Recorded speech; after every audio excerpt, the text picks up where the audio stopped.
fun, but we'll dance. Somebody's Okay, in we here are with me. live for Tidbits and Scribbles. So tonight we were going to talk about how to do conventions. And I think we'll start with how to approach the people that put on the conventions. How to approach the promoters, because the new kids don't have a clue. And sometimes they're rude and they don't even mean to be. Mhm. So who wants to Sometimes start? the old kids don't have a clue. Yeah, sometimes.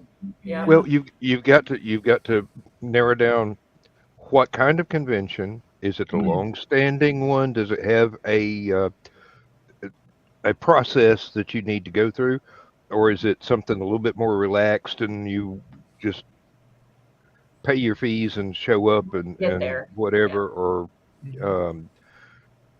because convention covers a whole lot of territory It does. for such a simple word.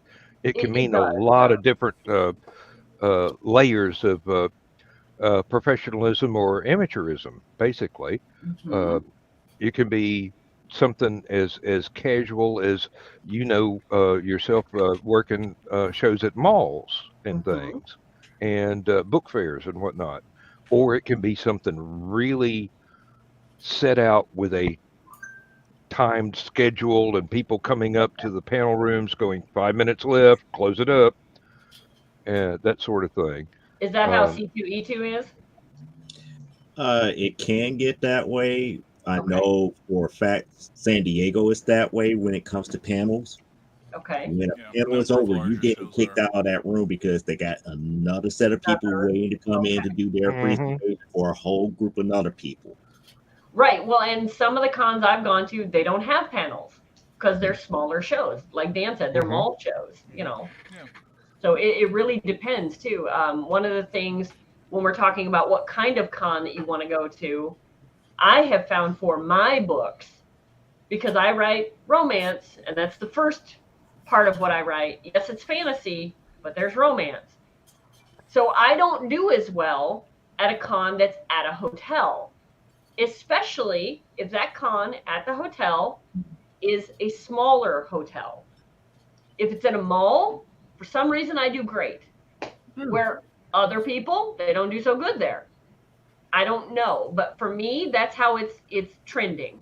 It may trend differently later, but right now and that's something to keep track of too. What does good for you, what doesn't.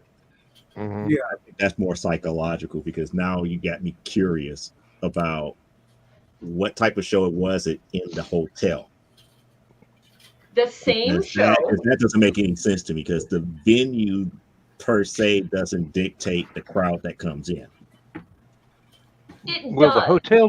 the hotel doesn't. The con committee does. Hmm. No, Yeah. what my experience is when you're at a mall, you have the people that came for the con, the people that came to the mall, and the people that came to a store in the mall.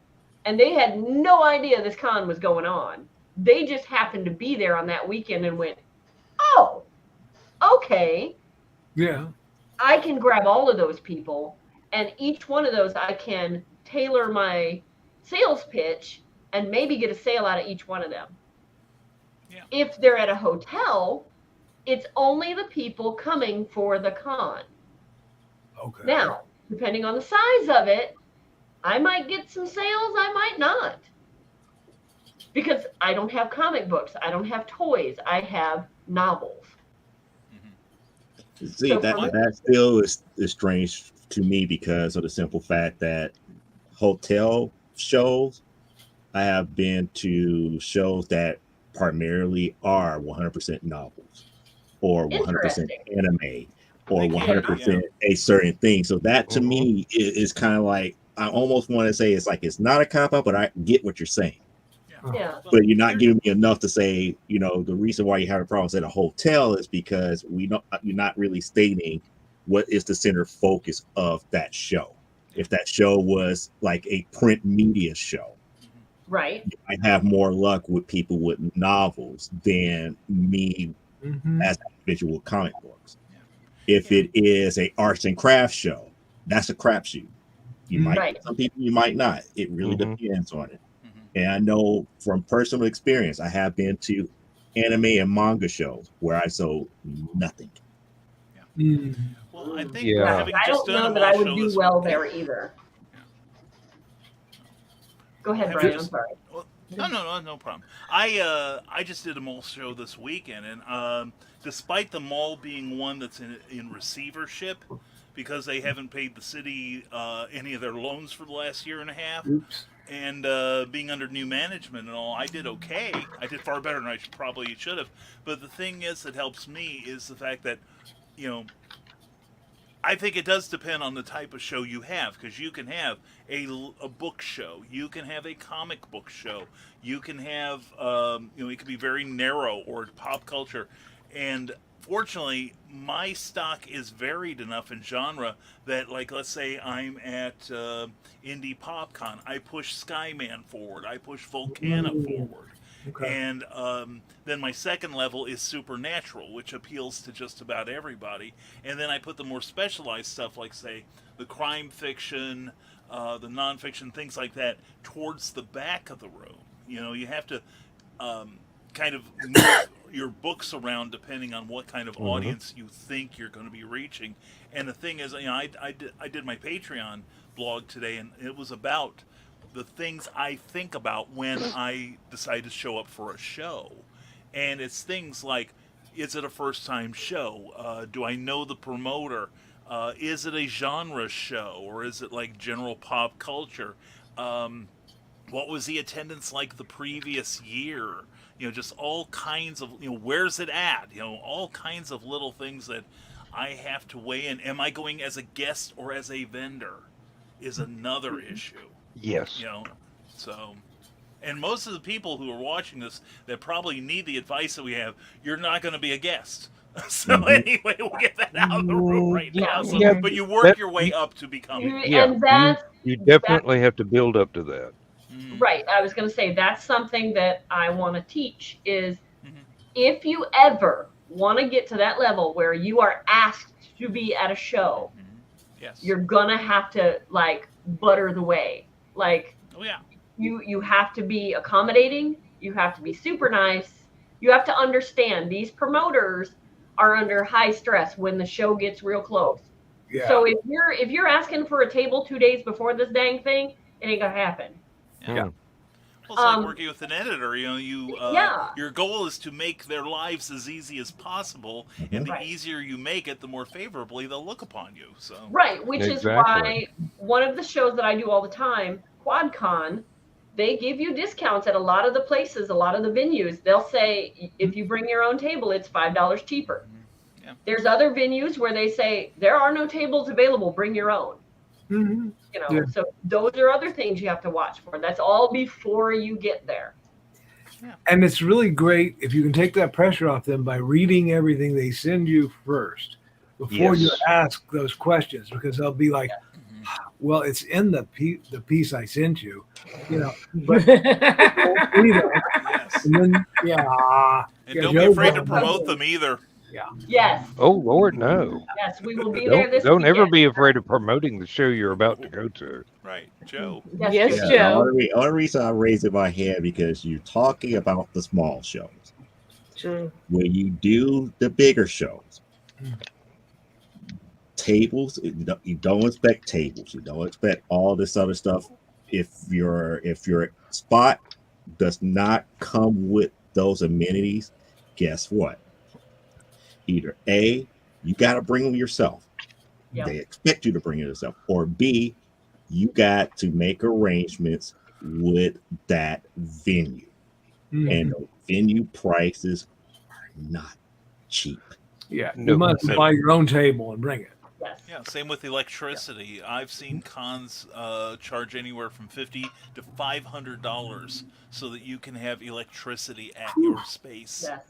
I've And, seen them and, charge and it's for just not the Wi-Fi electricity, it's password. the type of electricity that you need. True. C2E2, bare minimum. It's always best to get this stuff in way ahead of time because you get very cheaper rates. It's like you could get that whole weekend for maybe like $115.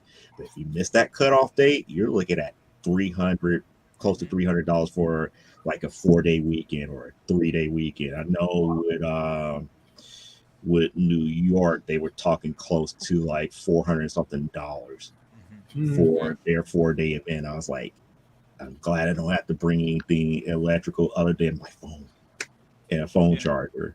Mhm. Yeah. I figured I was like, keep full charge, don't make any phone calls, have my Intuit Go payment device ready on hand, and be ready to only take credit cards as need be. But having electricity there is a must. It's almost becoming like a must, because now things like this, your phone, that battery is important. Unless you have a secondary source to charge it back up during the day Mhm. or anything to that magnitude, you're scouting around for whatever outlet that is there. And you better hope and, cross your fingers and hope that you have decent neighbors that bought electricity. Oh, heck yeah. Because sometimes they'd be nice to let you bum off of them just for charging a phone, but you got things like monitors, television sets, playing videos and stuff like that for your presentation. Nope. You got to buy your own. Mhm. Yeah. It's one of Jody, the things I asked bringing Joe it Dog from- about for the next Helicon. I would like to have access to an electrical outlet. I'll bring my own drop cord and Right. Well, and I've been at ones where it's not even an option. yeah. So Yeah. they don't have it to sell you. It's not there. I've been at one where most of the places we had been to, the group of us, like when you go with QuadCon, there's regulars, people that just follow that around. And some of us were chatting and whatever, and the promoter comes over and he says, I just found out if you need Wi-Fi, it's an extra charge. And of course, we were all like, wow, that kind of sucks. And he was blindsided as well. He didn't know that ahead of time. Hmm. Yeah. But it was still an extra fee that you just didn't think about. Like, oh, we can't access the Wi-Fi. Okay. Or it's a hotel, and because you're the vendor, you can access it from the time that the thing is happening. But after that, that code is no longer good. Yeah. Okay. And then All good until you try to make a credit card sale and you're Yes. using it like a square on your phone Mhm. and you don't get any signal. That could be a problem for you. oh We yeah, had that happen yeah. at the show this weekend. The Yep. Wi-Fi quit, and I'm standing there trying to get it going again, and I'm in a deep part of the building where the 5G might have trouble getting to. Yeah. Hmm. And You- then that there are some of the medium to larger size shows where you go to that brand hotel repeatedly, so you get a membership in the hotel itself Yes. or the chain. So you get preferred customer status when you Mm-hmm. get your room, even And though that you're can trying to be get the con rate, not the hotel rate. Mhm. right. But when you check in, you get free Wi-Fi for the entire time. Yeah. Yes. Mhm. Yes. And all you that had to was do was give them your email address yes. and And that was my saving accept grace last time. their spam, Well, constantly. always sign up for the rewards program wherever you stay, because sometimes this can also translate to free nights. Yes. Mhm. I had one year where I didn't. I think I only paid for like 3 motel rooms during a year where I had at least 3 shows every month from spring to fall. So That was Yeah. me last year. Yeah, Yeah. I racked up all kinds there's of a there's a Now I've way got that can blow up in your face though. yeah. If you're trying to get the convention rate Hmm. and you're using hotel free nights, it may not be the convention rate. Right. Oh no, Right, but a no, lot I of know times that. it's cheaper. But a lot of the shows I go to don't have convention rates. Hmm. So probably about 90%, 95% of the shows that I haven't do, dealt with because I don't do larger shows, I do kind of medium Hmm. size shows, because that works best for my business right now. So we don't always get them, but I do compare the two, which one has the better rate. Of course, that's kind of academic at the moment since I have a van. And, Yeah. it's got room for me to sleep. Right. What were you going to say, And Jody? I was As about long to as say you don't guys get have it dealt towed during the night. We're with careful. blackouts, meaning we get from that medium to large to that gigantic show. Yes. Yeah. Hotels, despite saying we don't have no rooms, they actually do, but it's blocked out. Yes. And when I say it's blocked out, I mean these showrunners, production companies, and all this other stuff will block out whole sections of hotels. Hmm. Don't Yeah. go through their means to get those rooms.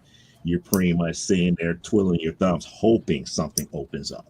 Hmm. And it This becomes is a good thought here. Mhm. Email address handy for memberships. It's a good way to organize them, actually. Mhm. Well, yeah, but That's what I do even with my Michaela Jade email. It's all business stuff. There's no extra Yeah. crap in there. If it comes to that email, it's a business thing. Mhm. Yeah. And I always turn off notifications for that sort of thing anyway. Hmm. I hear of some people that give like false addresses. I don't do that, and a lot of places Yeah. won't take them anymore. So Right. and I Right. want the benefits from being in the club. So oh yeah, So I Hunter just has a give them a question. Yahoo address it's a good one. because Hi, Yahoo's Hunter. going to have nothing but spam on it anyway. So Yeah. Yeah. So Hunter's asking if we can elaborate what's small and medium con. all right. Okay. Okay. people don't like my Helicon is a small con. You're talking 500, 600 people at the most, Yeah. 300 probably. And are those Is- people that are attending as customers, or are those vendors? Well, vendors, you might get 15 or 20 out of the 2 or 300 that show up. Yeah. Medium con be something like Liberty Con. Used to be 750 memberships. That was capped. Now it's 1,000. And But membership you or know, attendees? I'd call 1,000 medium. that's it. Yeah. If you Yeah. that's the con badge, the membership. You can't do anything at the con without the badge. Right. Mhm. So only 1,000 people have badges. That's it. People Right. walking in off the street, they can't go in the function rooms. They can't go in the vendor suite. They can't go to anything having to do with the convention unless you've got the badge. Okay. And then you get to the big shows like Dragon Con. You know, an entire city moves into a hotel in Atlanta. It'd be Gen Con also, New York Mm. Comic Con, E2, C2E2, E2 is a San big Diego one. Comic Con. Hmm. Yeah. If you're talking 30, 40,000 people for Right. a convention, that's and large. That's definitely big. that's a big con. That's not the Yeah. kind of place you're going to look for me. Well, and right now, Hunter, to kind of give you an example, the ones I do would be called small cons. So QuadCon, Heroes for Kids Con, it's reaching medium, I think, Yeah. Yeah. I'd say so. Yeah. Yeah. and it's in a gymnasium, and it's rather large, but it's not bigger than QuadCon. QuadCons are usually spread out through the entire mall, and we usually go from one end to the other. So that could be anywhere from 45 vendors in a small mall to 80 or 90 vendors in a big mall. And I'm not certain on numbers there because I don't have John to ask, but Yeah. those are the ones I remember. So they're small to just getting to medium. Hmm. When you're Uh, first starting out, Anachrocon was another medium-sized convention in Atlanta. It was probably, I think, the most we ever had at one particular one was about 1,200 people. But they allowed um people to walk in buy a one-day badge Mhm. at A the lot of shows desk, do. Right. uh, and that's that's that's great. That's great. Then you got your regulars that show up every year. You get the whole weekend, um, and you get your special room rate for the convention, which is Right. usually negotiated to be affordably less than what the normal hotel rate for the same time of year in the same place would be. and then you get the big ones where I don't even have this. I don't have the reference. I'm never been, don't want to go because you wouldn't know it to see me at one of the medium-sized cons. But I have a fear of crowds. Right. So if I get around a whole lot of people I don't know, Yeah. it's like Christmas shopping at Walmart, wishing Yeah. I had a chainsaw so I could get to the cash register, you know? Right. And that's something else to consider. Can And all you I want to do is check out. yourself do a big con? Can you handle a medium con? See, and that's kind of like your guy's definition is definitely not mine. Yeah, Okay, and what- I think it's what's yours, relative, Joe? really, Yeah, for a lot of Yeah, people. it really Yeah. is. Yeah. Yeah. because small to me is anything up under 1,500. Because I And have been 1,500 is Yeah. vendors I had or 1,000 people come visiting? in, but it's like 1,000 people over a course of 3 days. It's not like thousands of people coming in at one day. Right. Then the next day you have another 1,000 of people like the major bigger shows. Medium is somewhere between 1,500 and I would say anywhere between like 5,000 or 6,000 people. I'd put medium between 500 and 5,000. And I'm thinking, Well- for me, 5,000 would be the lower edge of a large show. Yeah. Like I said, it's all perspective because you can get somebody that Yes. looks like C2E2 or Comic Con, and then they go to some place. Well, I remember the year I went to San Diego Con, where there's like regularly 500,000 people wandering the whole area, and then I went to Gen Con like 2 weeks later, and they just broke 50,000, and Cookie and I were like, look at all the space. Look at all the bruises I'm not getting. It felt like a small show after that. And I saw Yeah. Carl's had his hand up. I should yield the floor. Yeah, I was just going to say, when you're starting out, you'll want to go for the very smallest Mm-hmm. of shows. And I'm going to say show rather than convention. Okay. Mhm. That's good. That's a good Because distinction. the idea of a convention many times is it'll be closed. You have to buy a ticket or a badge to even get in. Well, Yeah. some of your customers may not want to buy a badge just to get in to buy your books Mhm. and then leave, So you probably want to go to a show, like a book show or something Mhm. like that. That's Like a good. the one That's a we good did in way to Peoria. think of it.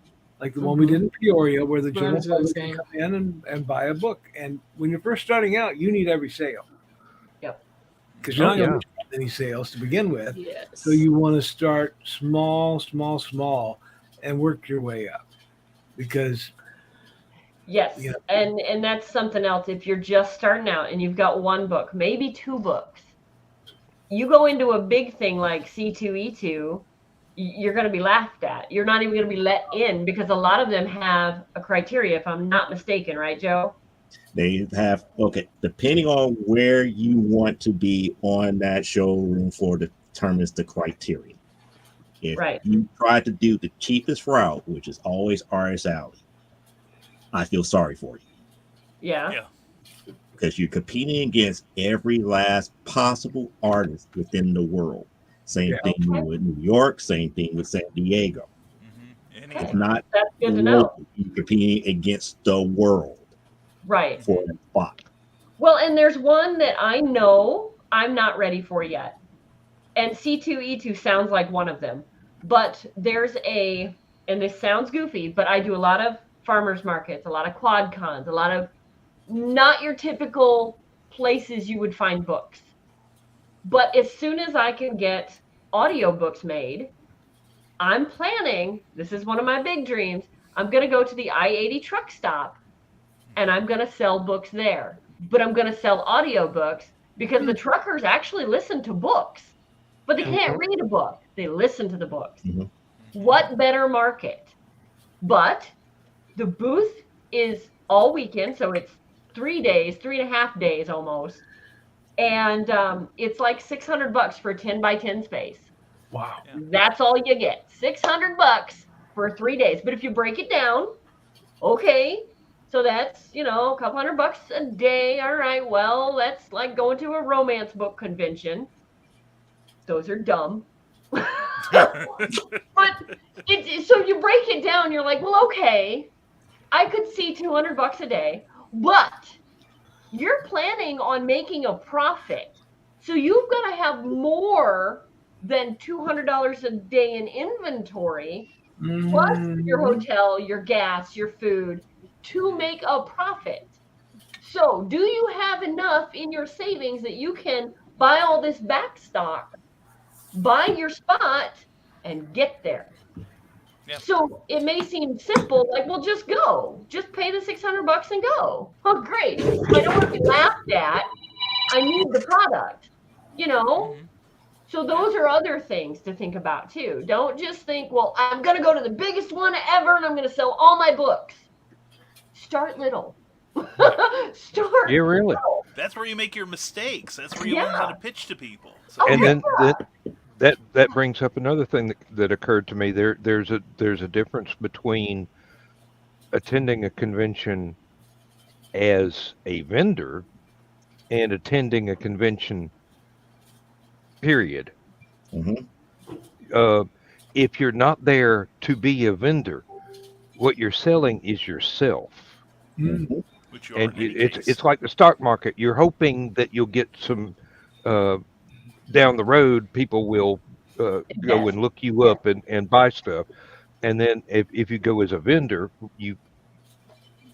your costs are higher, definitely. But you've got this little adventure here. It's not a little adventure; it's a big damn adventure of sitting there and selling yourself and your books at the same time. Um, Go ahead, Joe. Well, the thing that I was going to bring up is like we're saying start small, but at the same time, you have to understand how to start small because there's a lot of small shows out there. And going based upon my own experience, there's a reason why I don't do a lot of small shows because small shows are typically local. And the first thing that you have to do is to make yourself available to get the people to like you, which means that if you're going to do that small show, guess what? You have to do it at least 2 to 3 times before people start being receptive of you to buy from you. Mhm. If you're not willing to take a loss on those first couple of times that you go, you may not see success at a very small show. Now, if you're happen to be a local and you go to that small show that happen to be local to you, that's more of a key because that way people already know who you are. You can bring family and friends. You can tell family and friends to send people your way, and you could be a little bit more relaxed as far as people knowing who you are and selling yourself and then selling the product. Right. But if you go out of town for a small show, then you run into that problem. It's like first you got to sell yourself. If you're not coming off as likable, if you're not coming off as pleasant to be around and enjoy to have around, cut your losses at that point. Yeah. Move on. Yeah. Yeah, If you're you just might sitting not there be- at your table, ignoring everybody walking by, waiting on somebody that recognizes your name to come up and buy one of your books, you're not going to sell a lot. No. You got to do like Michaela does and catch people's attention and be fun to be around and to light up a room. You know. Mhm. Hey. Carl? There was a gal at the Peoria show that we went to just recently. Okay. Sat directly across from us. Her and her boyfriend. I don't know why the boyfriend was there. He wasn't really doing anything, but she had a very upset look on her face. And I think it was because she wasn't selling anything. Okay. She had one book. Yeah, she had one book and she had a little fountain and all. She dressed up her booth very nicely. But when you come with one book, it's hard to, get people to come over because they're scared because they think the moment they come over there, you're going to try and sell them that one book. If you had a few they can look at, it makes them feel a little more comfortable. So maybe the first time you go to a show, see if you can go with a buddy too. Yeah. Oh, Share yeah. At a table. Yeah, team up. Yeah, because Yeah, and definitely. don't have your book on that side. and don't we have talk your to each other. boyfriend or kids hanging around because that's not really going to help you much. And Well, what- shoot! Now I know what the problem is. You're at my would table. kind of disagree with that because my significant other keeps me out of trouble for one reason, I got and one that Right. is too. you always want to address as many people as possible. You cannot spend a whole bunch of time on one person. True. I have a tendency to do that. If somebody engaged me in conversation and it gets deep, and there's people coming by and they're asking questions and this, that, and the other, she's there to be like, "Hey, we got another person over here who has this question, this, that, and the other." Mhm. You force me to That Yeah. that is To learn one to drawback disengage is the of thing. going to a convention as a vendor. And that's why I was You're trying to sell, but then it's a convention. You're gonna get dropped into these conversations right. that you would Well, love to pursue, but you don't have time. But yes. how do you politely say, "I'm sorry, I'm trying to sell stuff here. Could we meet later?" You say, "Excuse me, but I need to wait on this person." Because I've had that. I had a good friend come up to me at a fairly large show, and this is like the only place we got to see each other because I had moved away from the area, and he wanted my attention so badly he actually stood between me and oncoming traffic, and I had to move him, and finally, I had to tell him, "Get out of here! I am not here. When I'm behind this counter, I'm not here to pal around. Now, sure, I would love it when we talk. I love to see you, but my primary focus is to be here. This is now my job." And it would be like somebody coming into your office or your place in the assembly line and wanting to just shoot the shit with you. You know, you have to be able to police your area, and you sometimes may have to annoy your friends by saying, I've got to either put you off to one side, and when I see somebody, I'm noted for, hey, I really like the teacher. Hey, how you doing today? Hey, what do you like to read? You have to be able to swerve the attention from talking to people, and most of them will understand. And if they don't, they have to go. Yes. Period, because you've got a table to pay for, you've got inventory to pay for, you got to pay for the room, you got a whole bunch of expenses that jawing with somebody won't do. And Dan, you had a good idea. Say, hey, can we meet later and continue? Yes, this? I was going to say I've that. really got to do this. Hey, let's get together for dinner later. Yeah, I make a lot. But of I need you to go. shows. If they still won't go, you have to just tell them, I need you to go. He's one of my best friends, and I threw him out. Yeah. Because I had things to do. Well, it comes down to there's a dichotomy. You show up at some shows, you show up as a vendor. At other shows, you show up as a panelist, and you're not necessarily a vendor.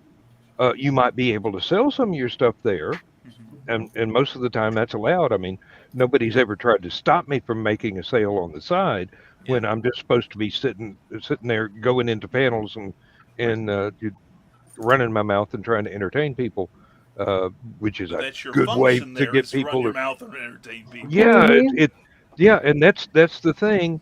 Am I selling myself in hopes of selling a book later, or am I selling books, or whatever my product might be? It could be you anything. have to be aware of where you're at. Where and the panel is a great place to sell you. Yeah. But and hope they come to your Amazon site. And as Joe Dog. Yep. As Jody pointed out too, it all depends on who's with you. Now, this, like Carl said, this guy just sat there, didn't look bored. Yeah. Oh yeah. And she sat there and looked upset. Right. People come up to my table, and I'll do. Oh, you don't want to buy his book? It's really creepy. You want to buy a nice book like mine, and that starts to engage them, and it does. It starts a conversation. And and we go back and forth, kind of like we do in the green room, but more public. We know when to shut it off. Friendly, that shall works we for say. you guys, though. Yeah. If I did that to the person at the table next to me, the promoter would be showing me out of the door. Oh yeah. What's that, Joe? This The Walking is Dead. the San Diego Comic-Con. This is their 50th anniversary. Wow. Badge, Oh, my professional badge for that. When I normally go to this show, I normally don't go as a vendor. I don't go as a panelist. I just go as a regular publisher. And this is the other aspect that most people don't talk about is when you go as a professional, whether it be like an artist, a publisher, a writer, pretty much you go to these shows to learn. So you're going to pretty much network and learn and see what would others that's in the industry. And to me, this has been kind of like a godsend ever since I went. I think like my very first one was like 2015 or something like that. Was my very first one. It's like somebody twisted my arm to say, "Hey, go ahead and apply for your professional badge." And these badges are pretty much free if you, as long as you meet the criteria. They will give this to you for free. All you have to do is just make certain you get airfare and your lodging, and you go and experience the convention. And trust me, if you ever get there, even as a professional, you will learn a lot in this industry about this industry when you meet. Sounds like we need to do a road trip. Somebody get But the you also bus. need the credits for it because Yeah. they do check Well, you out. Yeah. I've gotten into C2E2 that way, but I also write nonfiction articles occasionally. So Well, Joe brought up another thing that is really important that has nothing to do with selling your stuff. It's networking with other people. Yeah. Some of whose books might be on your shelves, and some of whom you've never met before, but you might want to read some of their stuff, and you might want them to read some of your stuff. And it's this the networking cannot be undersold, really. Right. It's one of those things that when it happens, it's magic. Yes. And then when it's not happening, then you've got time to connect with the people that have come up to your table if you're a vendor, or just come up and engage you in conversation if you're a panelist or just a regular face at the convention. There's several layers to convention. There is, and I've experienced that with because I do the smaller to mid-sized cons. So there's times where there's a lull in the traffic, and you can talk to the neighbor. You can step out of your booth, and it's okay. You can walk across the room. I had another author approach me, and she says, "I heard you're an editor." Like, well, I do edits on the side, yeah. And so there we start talking, we start networking, and turns out this next series that she's starting, she wants a brand new editor than someone she's worked with before. Okay, great. That can land me a job. yeah, I've done shows where I've walked away with work. So We've got some comments here I wanted to get to. More. Yes. So since COVID, Joe says he's learned larger crowds make him nervous. Yeah. And some of us, yeah, it's one of those you start looking at things like, maybe I'm not going to do that one. And now you have to have a big social media presence to be considered. Yes, I've heard that about publishers that are looking. Publishers will even say, they'll look at your social media presence to see, are you going to be a problem author? Are you one that likes controversy? So be careful, because if you're going to use your social media for your author brand, be careful, because that's now your profession. Yeah. And if your social media looks like crap, not many are going to want to work with you. And as they say, be nice to people on the way up, because you'll meet them on your way back down. Yes. Yeah, and the other consideration in there, which is kind of the flip side, is do you have enough social media to be able to do the marketing that is now necessary to be successful?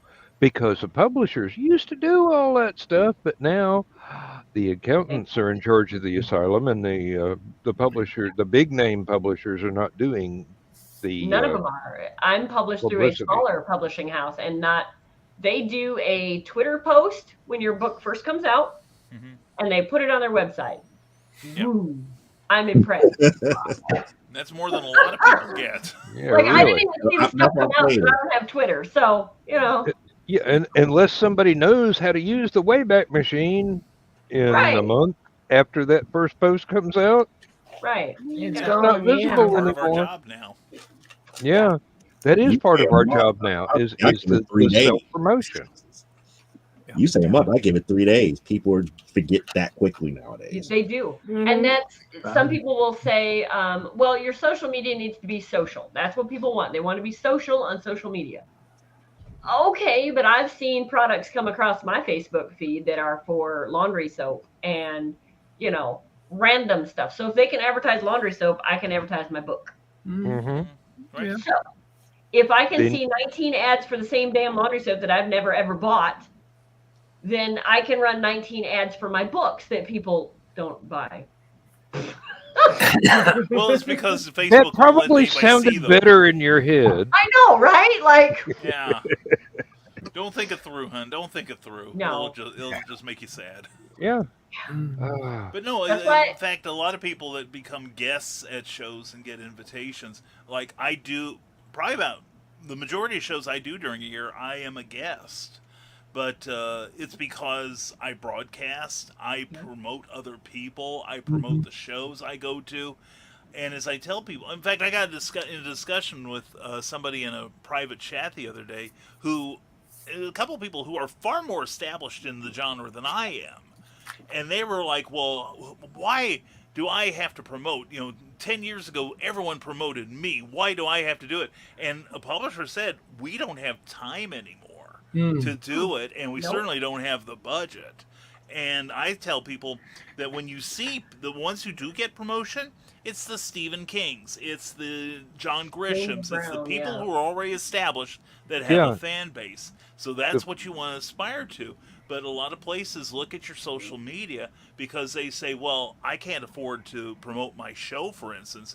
But if I make Brian a guest, for instance, he's going to be talking about on his shows all the time. He's going to be putting it up on his page every chance he gets. And he even goes on other people's pages, such as this wonderful show. By the way, I will be at Heroes for Kids this coming Saturday.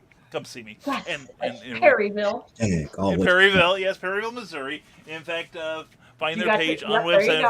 Hashtag always promote. Yeah. But it's you just have to do it. And I liken it to like if you have a 9 to 5, do you like everything you do on the job? Right. When I worked at Office Depot, I had to clean out the women's room, and I'm sorry, guys. Better that's- than the boys' room. No, it is not. I'll tell you that right now. You women are vicious. Anyway, but no, you don't do everything you want to do, and no, I'd rather write than promote, but it's part of what's Yeah. on my menu. So What you got, Carl? Oh, I was just going to ask when the last time you saw a promotion for Stephen King or John Grisham was, because I have not seen anything, even for the big writers. They don't get promoted. No, Yeah. no, but they don't seem to show up on they're Facebook, at but the they're at big that level newspapers- where just putting their name on the cover is going to sell it. Mhm. And that's great. I'd love to be at that point, but Really? I'm working on it. unless it's like when I get an email from Barnes and Noble saying, okay, Yes. these books are on special this week. Here's a John Grisham book. That's the only time I've ever seen any kind of promotion for those guys, even. Right. So even Amazon they does have the same thing. Yeah. So I don't think there's any promotion going on unless you're doing it yourself nowadays, Yeah, or and you hired Amazon- someone to do it for you. Right. Yeah. What and I've Amazon, noticed- I've been recommended this book, Oh, and this book, and this book. They've And all you said bought I would all enjoy of those books. All of them. Oh, Yeah, really, Turns out I already had a copy. Go figure. yeah, really. From the There's a top. bunch more comments and questions over there. So Yes. Good idea. Oh, wait, you got more questions? What Oh, else? we got all yeah. kinds of stuff. Yeah, I'm trying to fit them in without being rude, and go Don't be for it. rude. We need these. We need to answer questions. Okay. Let me see here. I show up and everybody got questions. Yep. That's why we need the question answers. That's right. Yes, We should- Grant says constantly moving the conversation back about your book. Yes. Yeah. Yes, absolutely. Yeah. Mhm. And that's an art into itself. Yeah. Hunter says experience is one form of payment I've thought of. Yeah, It is one of the reasons I love Tidbits because all of you have a lot of experiences you're willing to share. Yes. And that is the whole reason that I do this because it's not easy. Mm. Ah, that's a good point. Yes. Yes, Mhm. it does. And that's It's all another, relative. when I talked about the hotel conventions I have done, they've not been in giant hotels. They've been in smaller hotels. And those are the ones that I don't do well at. Now, that doesn't mean the guys that are there with the comic books or the guy that comes every time with the swords. That guy does well every show that we go to. I don't know what it is. Don't let appearances fool you. Mm-hmm. I know Oh, that And guy. the reason I'm telling you that is after you see it, you can see people doing well and all this other stuff. But after the show is over, when they finally take in consideration of inventory, you're going down to that marshal yard to bring up your vehicle before you could pack up and leave. Yep. That's when you really hear the truth. Oh, yeah. Yeah. And Oh I yeah, ask. people came by, I they have bought no this, that, and the problem. other, but I lost $2,000. I lost Yes. $5,000 on this show. Yep. I lost And X, Y, and Z on this show. I always Don't thought do it a was, show where I'm you aren't just prepared to nosy. lose I'll money. return. And I'm not, okay, Dan. And I'm not afraid to ask. I just thought it was me being nosy because I want to know this stuff. I want to make good business decisions as I grow my brand. So I've always asked as we're walking out of that show, hey guys, how'd you do? Now, granted, they don't sell the same product as me, but they saw the same amount of customers I did. Mhm. So I'm asking, did you sell a lot? And I'm taking into consideration what they sell. And did we have a lot of families? And did they sell a lot of toys? And maybe it wasn't a book day, but there's always a couple people that sell kind of what I sell that I can ask. Hey, was it a good show? Was it a bad show? I don't even ask them numbers. But if they tell me it was, okay. Now, then I compare my day because everybody has that different profit level. Did they have to get a hotel? Did they drive 1,000 miles to get here? There's a difference. So And you numbers write off really stuff. matter. Huh? Yeah, there we go. That's the thing. That's like that's one of the reasons why I didn't want to bring up the whole thing about tables and booth costs and stuff like that. Some things you can write off, and other things you Yes. can't. In Yes. my case, because I'm a full-fledged corporation, I can write some of that stuff off, and I don't worry about it. I worry more about the inventory, the sales, and the Right. bottom line from the sales, as opposed to how much the booth costs. Right. And by asking, was it a good show? You're not asking for their numbers. You're not being so nosy that they're like, who do you think you are? You're just asking, hey, did you have a good show? Because then you can say, okay, well, they had a good show and I had a bad show. What am I doing wrong? Yeah. Or Go ahead. or you Go ahead, you Heather. might think to yourself, wow, I had a really good show, and everybody else is like, man, this show sucked. And you're thinking, well, where's the good ones? Like, let me in on this. You're going to glean information that you need. Yeah. Well, here's the thing. It's like I think also the expectations you have going in will determine whether you have a good show or not. Because I've been to shows where I'm like, man, if I can just make back all my expenses, Yes. I'm good. Or if I can just make say a few $100s so I can buy more inventory, Mm-hmm. or more things to help me do this job better. Like I'm going to be buying a new card reader this week. Because because everybody's going to have that chip. Everybody loves to tap that card, and I'm going to make it as easy on them as I possibly can. So that's an investment in my company.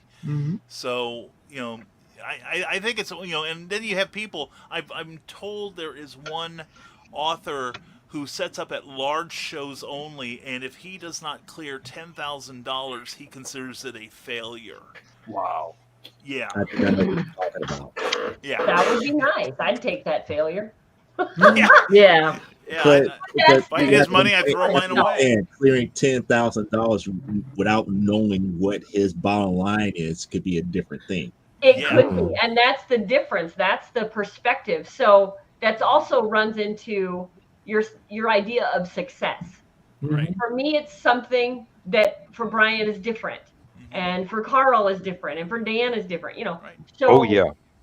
It's all different in perspective. So that's why I never ask numbers. Numbers are irrelevant. Yeah. You know. So It's don't almost get hung personal. up on numbers. Like Brian's story about selling his first book. You know, don't get hung up on, well, I only sold X amount. You know, you sold, you got your name out there. You were at the show, you networked with other people. Mhm. Oh yeah. And Oh, okay. Guess let's go ahead with more here before I continue my thought here, based upon what you just said. okay.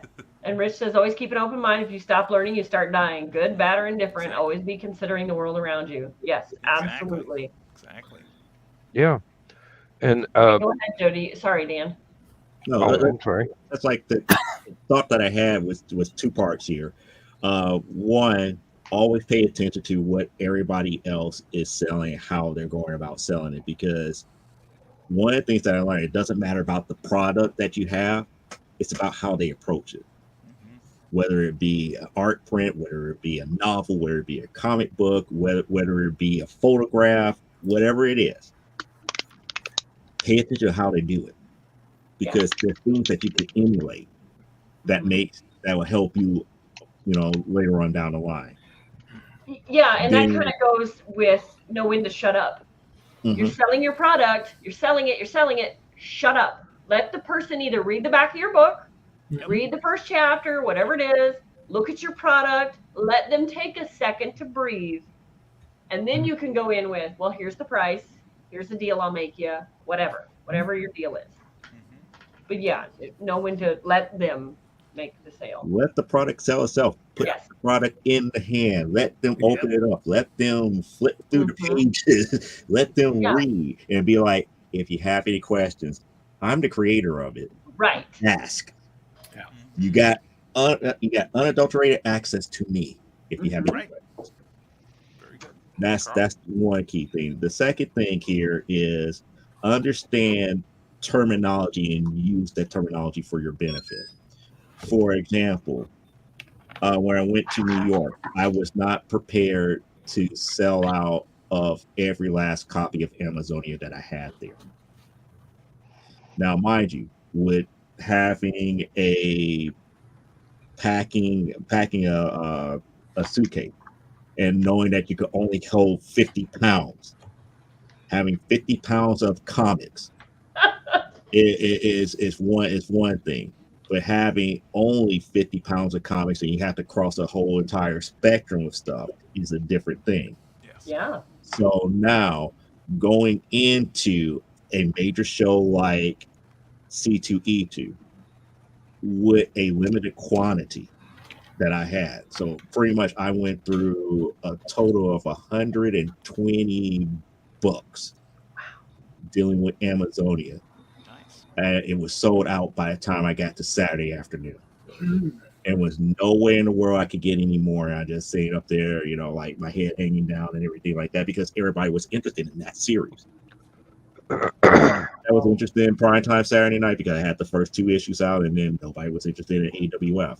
But everybody was going around asking about Amazonia, because they saw the banner, they saw everything, and I had to put, a nice little sign, we're sold out. It's a bad feeling to have. It is, but did you find that maybe that made a little more urgency with people? Okay. Because yes, it's horrible to sell out when people are begging for it, but it's also like, wait a minute, hey, I sold everything I had, and then your customers are like, I'm going to be first in line next time because I am getting it. And get their names and email addresses, if at all possible. Yes. Because you can still sell, even if you don't have product, if people will accept that. Yeah. And email addresses. That's the reason why I have a tablet there. I'd be like, here's the website. If you want to order it right here, right now, here's the website on this tablet. Go ahead and go for what I'll. Yes. Yeah. And I make sure to tell people, one, they sign up for my newsletter. You can always get stuff through my newsletter. But I always tell them, if you've bought it at somewhere that I'm not at, like it's Amazon or the local bookstores have my books, bring it to me at a show and I'll sign it. Yeah. And they are so tickled pink by that. And I'm like, it's just a signature. It's that personal touch they're looking for when they come to see you at a show. Sure. So yeah, absolutely. I don't care where you buy it. If you bought it and I haven't signed it, bring it to me and I will sign it. Yeah. I don't care if you tell 'em got it's it at free. Goodwill. I'll sign Right. it if you Yeah. bring Right, it to dude. me. Like, Yeah. that's okay. Bring it to me. I'll sign it. Yep. Yeah. And if Free you of tell them charge. I don't charge for my autograph, Exactly. That's Yeah, people really. just go that's nuts. different. Like, it's like you're not charging for it. It's like no, you don't. It's I'm like not you Oprah. find all 6 issues of Amazon. And it's like yes, I will personalize every last one of them. Yeah. I will put a message in every last one of them. Yeah. That's how much I appreciate your buying this book. I only charge if they don't want my autograph.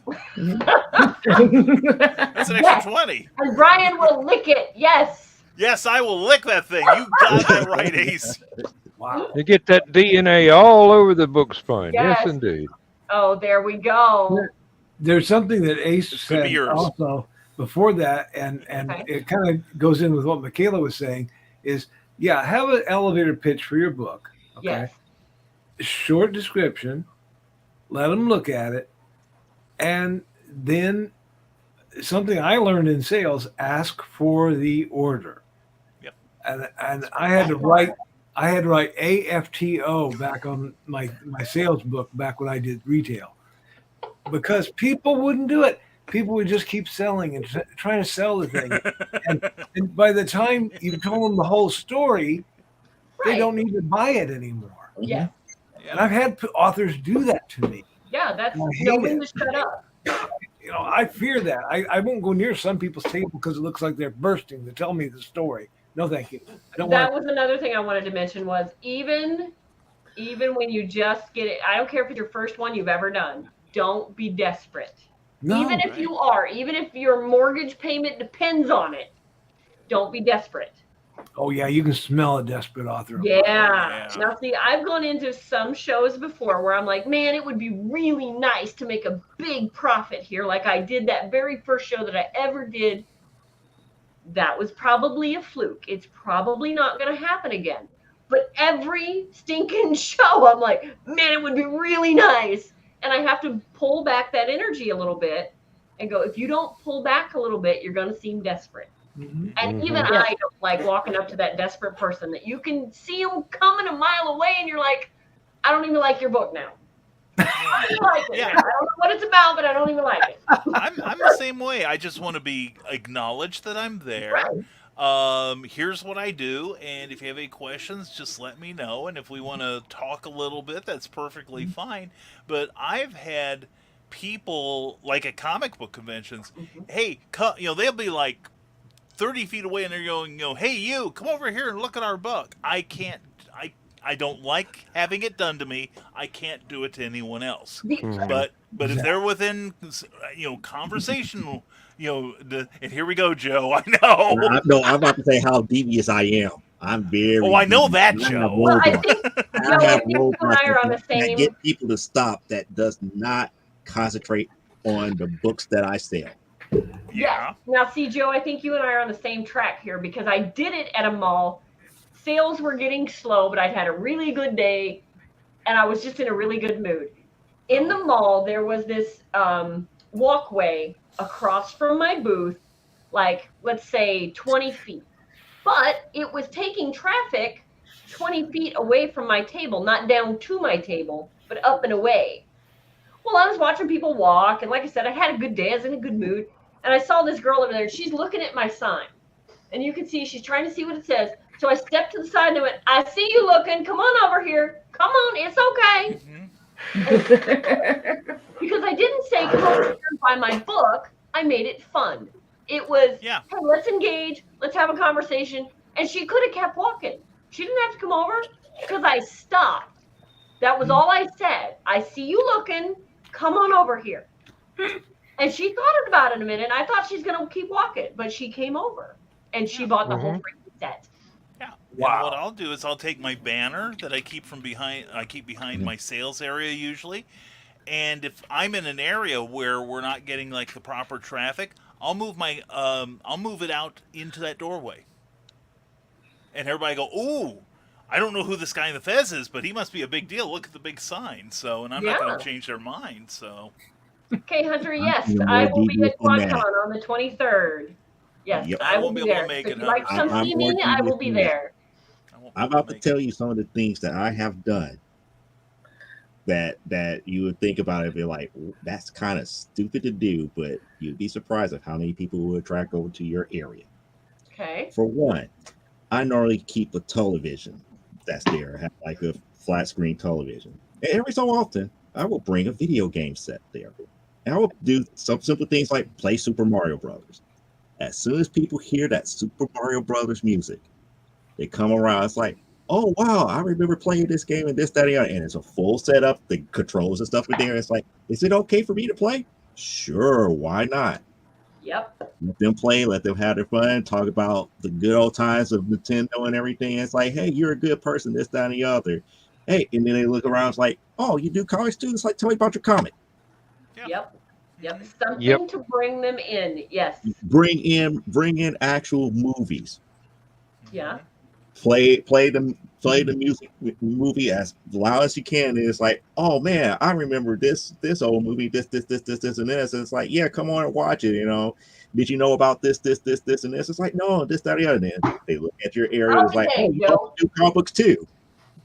That might actually work for mine if I twist it and I do the movie part of it. Mm-hmm. I mean, Now, it's a lot of my stuff. novels are medieval, historical, paranormal romance. Mhm. So if I played something like Lady Hawk or even Aragon, that might draw them in at those conventions that are at hotels where I can plug into something. Well, that's one of the reasons I started wearing a fez and a bow tie. Right. Because you- I'm a Doctor Who fan, and you'd be amazed how few shows I go to where I don't get somebody going, fezzes are cool, bow ties Yes. are cool, and that starts the conversation. So, Mhm. an ace I do every time my wife is with me. So, Now, the Yeah. most Okay, I'm devious safe. thing that I do, and I still haven't learned how to completely capitalize off of it. Okay. When it's very, very down and kind of like a low, I will pull out drawing utensils and actually start drawing live in front of just at the booth. And then all of a sudden, I just notice out the corner of my eye, here comes this person looking at my stuff. Here comes another person looking at my stuff. They're looking at what I'm actually drawing. Mhm. And what they have to do is just look up and say, it's like, don't mind me. Feel free to take a look at anything that you have here. I don't even mind if you stare. If you like what I'm drawing, stick around. I'll show you exactly what I'm finished. When I'm finished, I show it to you and everything. That And is, how many people would just be gravitated, because a lot of times people don't see live drawing that often. or you do, but the guy drawing or the girl drawing, they don't acknowledge you. Mm-hmm. That Yeah, right that's there important. is the key to yours, is that you look up and you say, hey, stick around if you want to. Yeah. The ones I've seen, a lot of them, they'll sit back in the corner and they'll be drawing, and you can see what they're drawing because they've got it set up, which is smart, but they won't acknowledge anybody.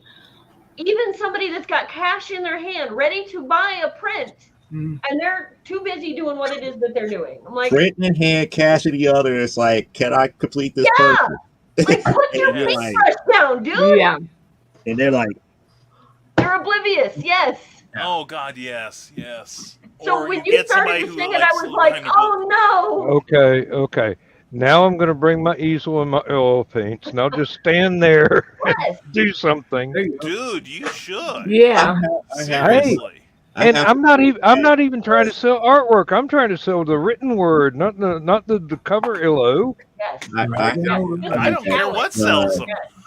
that does airbrushing live. Yeah. He Mm. still I do does too. magazines and all this other stuff, but he would still do the airbrushing live and still sell his magazines and stuff on top of it. Yeah. I've seen him. It's a sight There's a to friend I have behold. that does that. It's a sight to behold because people are captivated, because people want to see how the sausage is made. Yeah. All you have to do is just be cordial enough to Oh yeah. engage them while you do it. Yeah. Like I said, I can get very deep. Where's Arkansas? No, it's how you draw people, and I get a lot of people that look at my book covers and ask me, "Did you draw that?" They don't ask. I get less of "Did you write that?" than I do "Did you draw that?" And I'm like, "No, I'm a complete imbecile when it comes to art." So it's like, so am I. I can't art save my I life. had to hire people to do this stuff. I just write it.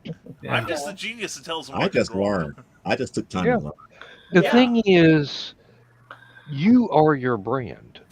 Mm-hmm. You have to sell yourself, whether you've got a trademark image or a trademark costume, something that people will recognize the next time they see you at the next year, the same Yeah. convention the next year, or another convention that you didn't even think you were going to run into those people at that time. You're selling yourself first. You're selling the work second. And you just Yeah. you do everything you can, and if it works, at the end of the day, you count the money. Yeah.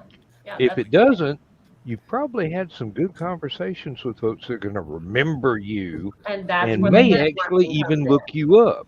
in. Yep. Yeah. Yeah, I almost always get an uptick in my Amazon sales when I do a show, and I've talked to a lot of people. Yeah. Well, Now, and for with- example, with the networking, I met Amy Hale, who isn't on here tonight. Amy introduced me to Brian. Brian introduced me to all of you. Bam, networking. Mm-hmm. yeah. You can Carl send me and your Donna. thanks later, people. Yeah.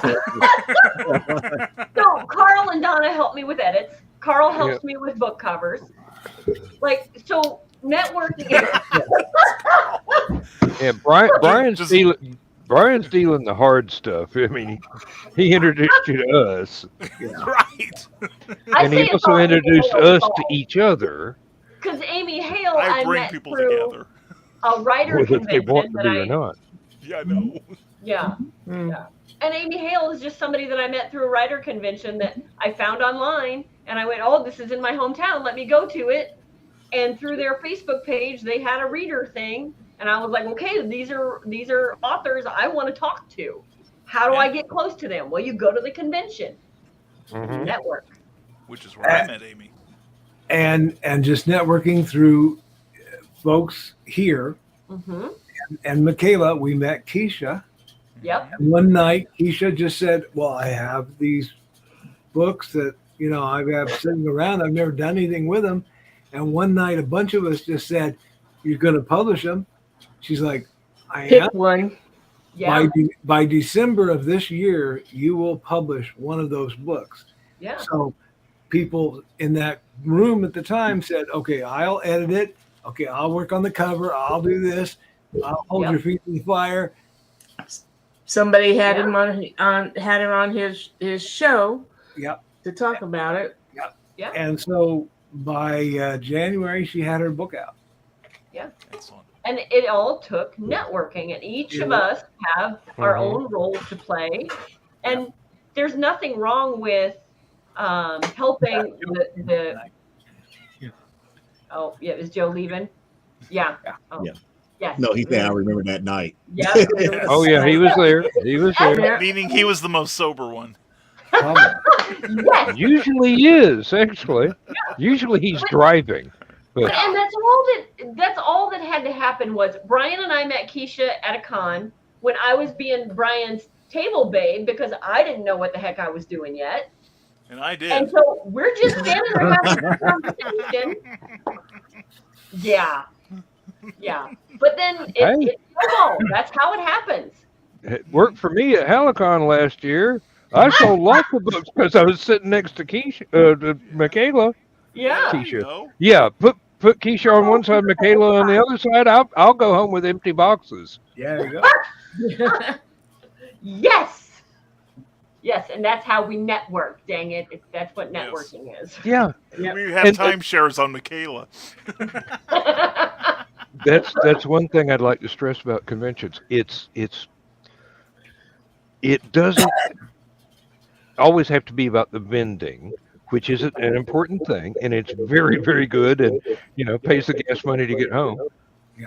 But the networking, Mhm. meeting people, engaging in conversations, selling yourself, Uh-huh. basically, presenting yourself as someone interesting to talk to in hope that people will go, well, I really like talking with that guy. Maybe what he writes might be worth reading. And Yeah. out of the blue, they give it a shot. Um, and you've got another fan. Yeah. Um, being in panels, you get asked questions about, hey, what are you working on now? At at LibertyCon, I started talking about a book that had on the back burner for a long time, and basically wound up I might be having cheap, people. but I'm not cheap. I basically wound up having people go, "We want you to finish this book and get it out there." And I'm going, "Well, Yeah. I've got a few others ahead of that one in the queue. There's They a won't reason let it's you been rest. back burnered." Yeah. And Your fans will not let you rest. If they like your oh stuff, they no, want no, more of it. Which is and You're fantastic. they trying had to ne- let they you had rest. never read a word of it, just me talking about it, Yeah. Yeah. I asked because my I was so excited. yeah. Nobody You ever should asked be. me about Right. what are you doing. You should be So So I asked my now critique partner and best friend Linda. She was the only one at that entire writers convention where I met Amy Hale and I met Linda Cox. She was the one that said, "Why don't you send your book to my publisher? They're open to submissions." I said, "Oh, I don't know how." And she says, "Get on their website, send them what you got." Later on, I asked her, I said, "What made you do that?" Because you know that the publisher talks, or the people that work there talk. Like her editor is going to know that, okay, Linda sent this person in, or Linda said, Michaela needs to send her manuscript in. So it's not a giant press, so they all talk, right? So if my stuff were garbage, Linda's going to hear back about that, right? In some form or fashion.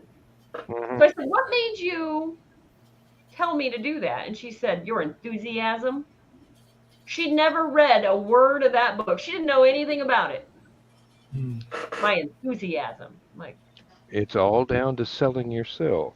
okay, okay, got it. Like, and from that moment, I was like, this is what I need to use on my brand. I need to be enthusiastic about what it is that I do. Yeah. Yeah. If you're at a convention and you're on panels instead of being a vendor, and doing both is rather difficult, really, because you've only Yeah, got so much time, and you want to be at your table selling stuff the entire time. But sometimes you get the opportunity to let somebody else sit at your table for you while you go off and be on a panel.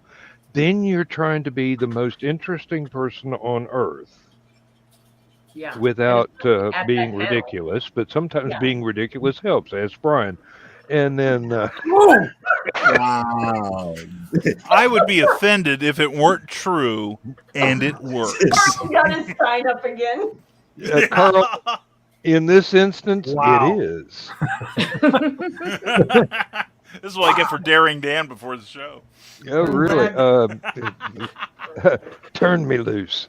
I'm glad he pointed your way instead of mine. Yeah. Ed just said, "Hold my beer." Yeah. No.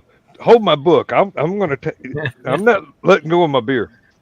Um, oh Lord, yes, but conventions are a very complicated thing. They're very many different levels.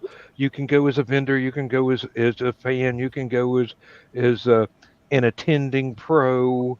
You can be on panels.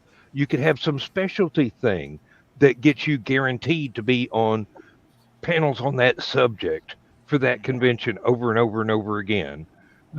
Like me with ebook publishing, because I'm always on an ebook publishing panel at LibertyCon. I'm always on a steampunk panel at LibertyCon. I was for quite a while. I was their go-to steampunk guy, even though they had people more famous than me showing up as vendors, and I'm Oh, going, you need to get this guy on a panel. yeah. I mean, Yeah, find somebody to work his table for him. Get him on a panel. He's amazing. He can Yeah. talk the hind legs off a donkey. Um, still, it's the you have all these different levels of things that you can do, and you concentrate on one or another, and what works best is a blend. Mhm. To try and do panels, to try and be a vendor, to try and walk around and just be a personality. Right. Another thing Make I've people noticed. remember you, whether Yes. you're sitting at the table or Mhm. sitting behind a table with other writers, or you're just walking around. Mhm. Uh, some of the really neat folks that I have met at conventions, the times have been not when they were selling their books as a vendor, not when they were on a panel, but the conversations that happen in between Or or after after. the show, or Yep. before. Yeah. Yeah. Um. So, So we're right about in an hour. Yeah. Go ahead, Joe. No, I'm about to say it's like Dan is so right. It's like some of the conversations that you would have on a shuttle bus. Yeah. mhm. Yeah. He brought back shuttle buses and San Diego with me. Yeah. Well, that's what makes Stupid O'Clock and Last Man Standing work. It's the conversations, Yeah. and Yeah. when we're hot, we're really hot, Yes. and when we're not, we're still interesting. Right. Hopefully.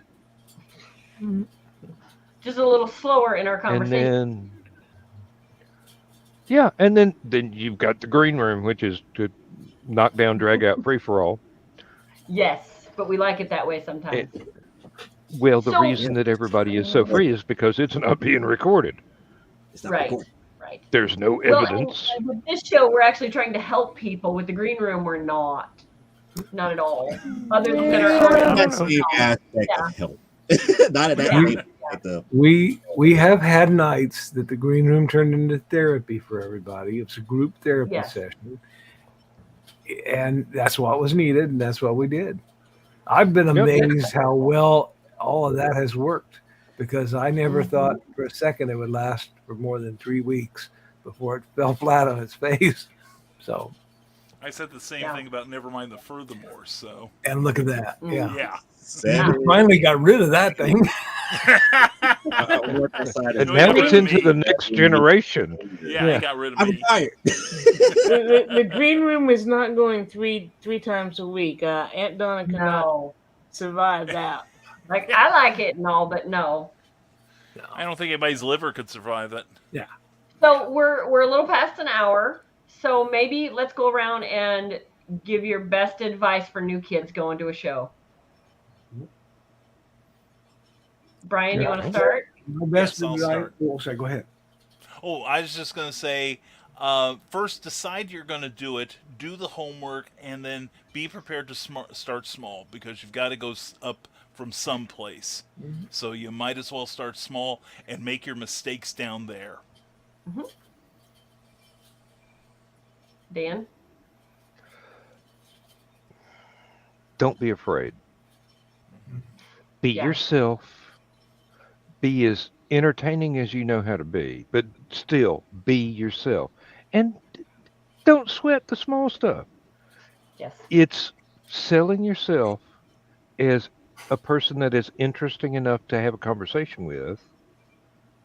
Maybe the books that this person writes are interesting to read too, and maybe you will just have a blast just having fun meeting people, and maybe you'll sell a few, maybe you won't. That the goal is to have a good time. Yes. Yeah. That's Well, the bottom line right there. Money's fine, but enjoying yourself is priceless. Yep. None of us get out of this alive. Enjoy it. Yep. Joe D, Speak did for we lose you? yourself. No, you didn't lose me. What I gotta say is what the late great Neil Allen told me. Your books will sell themselves. Don't worry about that. always worry about having a good story to tell. People are there to see you. They're not there for necessarily the books per se. They're there to see you. You have to be interesting. And you give them a good show, you give them a good story and everything, and the rest will take care of itself. That's awesome, actually. Hmm. Okay, Carl. My best advice to new folks is, even if you have to pay a little extra, be next to either Donna or Michaela. You'll be fine. Leaving aside the question of how much do you have to pay to be next to Donna, because that sounds like a green room Hire question. a booth babe. Yeah. No, not in particular, but you do. I have had people that I will start talking to, and I can tell they're kind of like, but they would probably talk to a lady, and so Donna jumps in there and takes over there. So it does pay to have somebody else with you.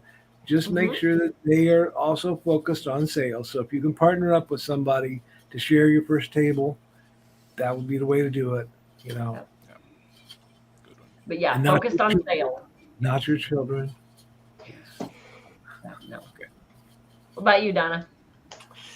Yeah, having someone there is important, especially when you have to take bathroom breaks. Oh, But mostly, don't psych yourself out. Psych yourself up. Know the difference and go for the psyching up. Be prepared to not sell as a thing, and be happy when you sell stuff. Yeah, that's it. How about you, Michaela? Well, for me, it is listen to the folks that have done it before. Because that's how I got where I am. That's how I will continue to rise. And I will continue to take people with me, because I can't do this alone. As I said before, Donna edits for me. Carl edits for me. Carl does my book covers. I have Linda edits for me. Linda is my critique partner. If there's something I can't do or don't know, I go to somebody that does know. So I can't do this alone. So build your tribe. And I say tribe, you can call it your pack, you can call it your buddies, I don't care what you call it. Build it, because you're going to need them. And don't think that you're going to use everybody for free. There's got to be something. And it doesn't necessarily mean money, but there's got to be give and take. If all you're doing is taking, that's not helping. That's why it's a tribe. That's why it's a club. You help each other. Let's see. I was looking to see if we had any more questions. What we got here? Make a shot for a while. Magicians always said, always have a shield in the audience. Yeah. Sometimes, if it's local. It never hurts to have somebody that's invested in your success. Yes. In the crowd. Well, and that goes with social media too. So, and we can go on about this subject a whole bunch. But if you guys have specific questions or things you want us to cover, let me know. And we'll cover it next time. But I try and keep these about an hour so they're not too horrible to sit through and watch when you have to watch them on the replay. Got carried away tonight. Yeah, but that's good. I love that. I love that there's stuff we can talk about and we can hash out. Joe. We went almost 2 hours before. No. If it was your fault, we would have kicked you out. Yeah. I do have those buttons, don't I? I can just kick all of you out. All right. So we'll say good night, folks, and we will catch you on the flip flop. Night, guys. Bye. Doodles and good luck.